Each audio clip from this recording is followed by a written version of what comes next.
What's going on today, guys? Welcome back to the channel. Today we're doing something a little bit different.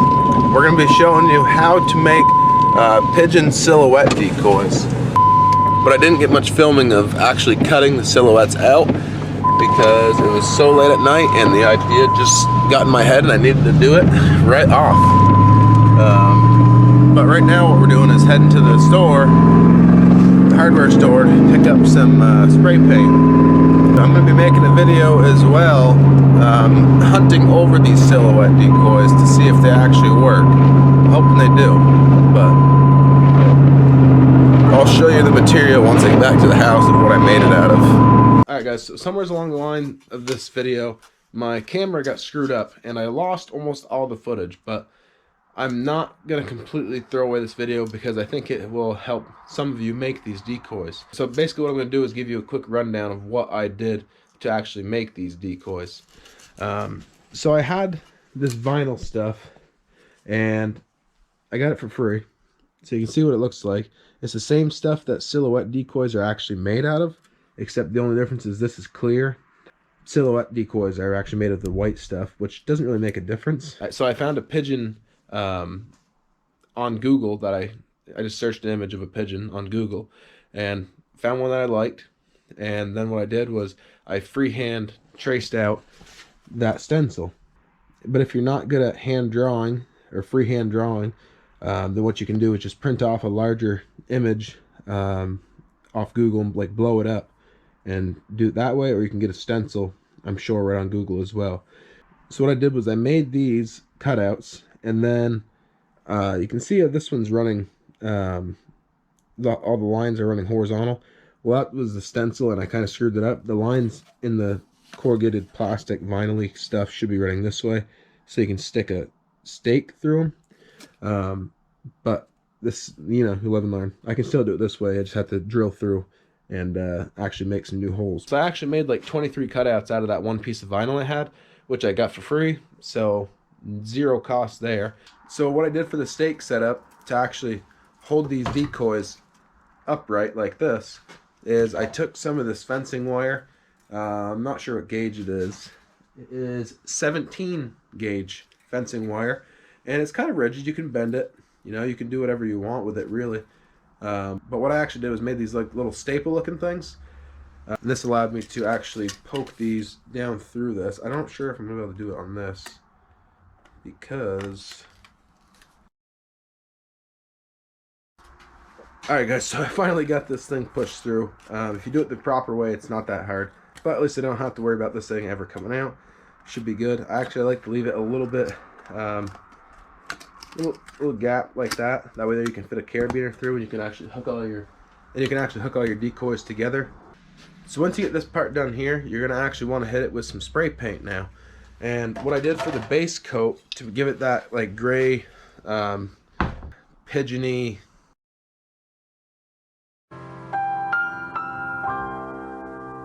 like original pigeon color, what I did was I used some satin stone gray. Now satin is gonna give you like a little bit of shine, not too much. You definitely don't want too much shine on these decoys, otherwise they'll probably make the birds flare.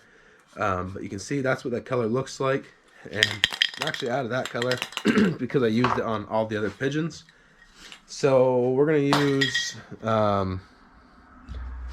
use this flat gray primer and act like it's that stone gray color.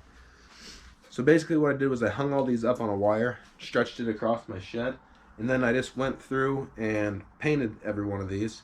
So shake the paint up a little bit, obviously, and then you just take and just dust them just like this. This one's going to be a little bit darker than my other decoys, but it's okay.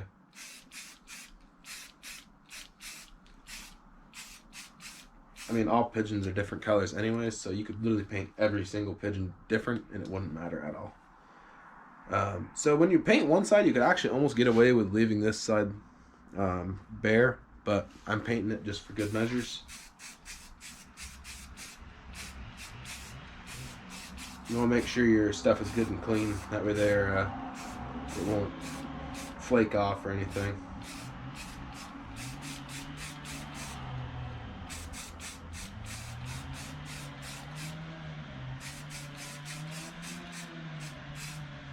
Okay, so now that that is done, we gotta let these dry.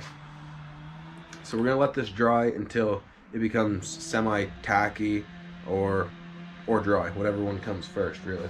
If there's a little few drips on it, guys, it doesn't really matter. I mean, pigeons are not gonna pick up on that. So, gonna let this dry and we'll get back to you. All right, guys, the decoy is finally dry enough to actually apply it to the next layer of paint.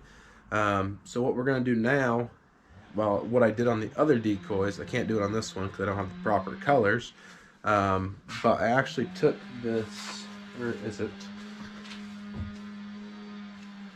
So I actually took this flat gray, which is what I would have used to paint the heads, which you will see what they look like. They look amazing once they're done. But yeah, so flat gray primer is what I used to paint the head, which I can't do that now. But we're gonna go ahead and do the black stripes, which is right here. So this is just flat black primer, nothing too fancy. Now all I did to paint the stripes was pigeons on the back of the pigeon's wings. They always have stripes that go from like their foot to midway to their tail or something like that. So what I did to do these was just kind of, well, I had them on the wire so it was a little bit easier. But I just kind of started spraying it right here and then just quickly went by to make a thin stripe like this. So just like that, we have our pigeon stripes. So basically that is what your pigeon decoy is going to look like, except it's going to have a different colored head. I promise it looks 10 times better than this, and I'm going to show you that right now. Alright guys, you ready for the grand reveal of the old pigeon decoys, the homemade silhouettes that only costed $25. Alright, let's do it. Look at those bad pigeons. I think they look pretty freaking good, honestly. Pigeons flying around, they ain't gonna tell the difference. Look how nice those look. I mean, yeah, you get up close, and they don't look perfect, but those are plenty to draw on a pigeon. You throw a few flocker flickers in there with them, and the pigeons are gonna eat that spread right up. I mean, obviously out in the field, we'll space them out a little bit more, but for right here in the yard, this is like the only soft spot that I could actually stick them in because the rest of the ground is frozen solid. But I think those look great, and for how much time they took me to make, I mean, if you did this all in one go, it'd probably take you maybe, I'd say maybe 2 hours, 2.5 hours, and they look pretty good. So if you want to see me hunt over these, make sure to hit the subscribe button, especially if you enjoyed the video. It was a quick little video, I know, but I'm going to be hunting this, I'm going to be hunting some pigeons over this spread pretty soon, probably within like the next 4 days or so. But for now, thanks for watching, and we'll catch you on the next one.